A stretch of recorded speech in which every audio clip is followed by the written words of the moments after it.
क्या इंसान कभी अमर हो सकता है? क्या विज्ञान एक दिन मौत को भी चकमा दे देगा? सदियों पुराने इस सवाल का जवाब अब रूस के वैज्ञानिकों ने ढूंढ निकालने का दावा किया है। मॉस्को की एजेंसी स्कॉलटेक की एक ताज़ा रिसर्च के मुताबिक अगर सही तकनीक और आधुनिक चिकित्सा पद्धतियों का सहारा लिया जाए तो इंसान 194 साल तक जीवित रह सकता है। एनपीजी एंजिंग जर्नल में प्रकाशित इस स्टडी ने पूरी दुनिया को हैरत में डाल दिया है। लेकिन इस रिसर्च का सबसे चौंकाने वाला पहलू वो कनेक्शन है जो सीधे रूस के राष्ट्रपति व्लादिमीर पुतिन से जुड़ता है। रूसी वैज्ञानिकों ने एक स्पेशल मैथमेटिकल मॉडल के आधार पर ये साफ किया है कि इंसान पूरी तरह अमर भले ना हो सके, लेकिन बुढ़ापे से लड़कर अपनी प्राकृतिक उम्र को लगभग 2 गुना जरूर कर सकता है। वैज्ञानिकों के मुताबिक किसी भी इंसान की उम्र सोमैटिक म्यूटेशन तय करते हैं। ये एक ऐसी प्रक्रिया है जो हमारे डीएनए के अंदर चलती रहती है।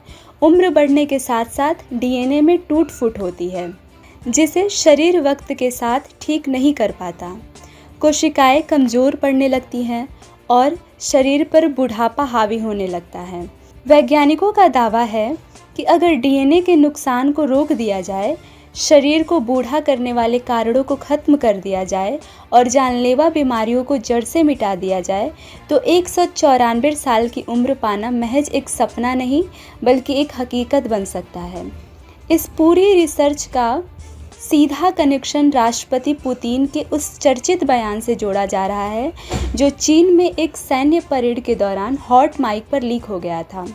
इस बातचीत के बाद पूरी दुनिया में ये बहस छिड़ गई थी कि क्या पुतिन खुद को अमर बनाने का प्लान तैयार कर रहे हैं। चीन में लीक हुए इस राज के बाद क्रेमलिन ने भी माना कि रूस वाकई बुढ़ापे को हराने की तैयारी में जुटा है। रूस सरकार new technology for health preservation नाम से एक राष्ट्रीय प्रोजेक्ट चला रही है। 26 अरब डॉलर यानी लगभग 2 लाख करोड़ रुपए से ज़्यादा के बजट वाला ये प्रोजेक्ट रूस के इतिहास का सबसे महंगा प्रोजेक्ट माना जा रहा है।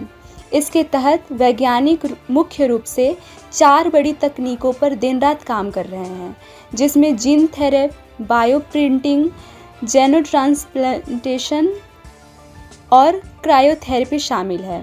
अब सवाल ये उठता है कि क्या 70 साल का आंकड़ा पार कर चुके पुतिन खुद को लंबे समय तक सत्ता में और जिंदा रखने के लिए रिसर्च पानी की तरह पैसा बहा रहे हैं। कुछ जानकारों का मानना है कि पुतिन अमरता का स्वाद चखने वाले पहले इंसान बनना चाहते हैं। वहीं दूसरा पक्ष ये कहता है कि ये पुतिन की निजी चाहत से ज़्यादा रूस की मजबूरी है। दरअसल रूस में औसत जीवन चिंताजनक रूप से काफ़ी कम है।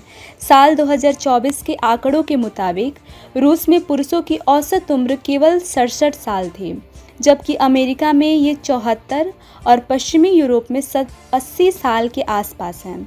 घटती आबादी और कम होती उम्र से जूझ रहे रूस के लिए ऐसी टेक्नोलॉजी विकसित करना एक राष्ट्रीय ज़रूरत बन चुका है।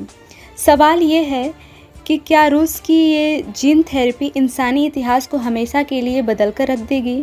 क्या इंसान सचमुच 194 सालों तक जी पाएगा, या फिर राष्ट्रपति पुतिन अमरता का जरिया ढूंढने वाले दुनिया के पहले इंसान बनेंगे?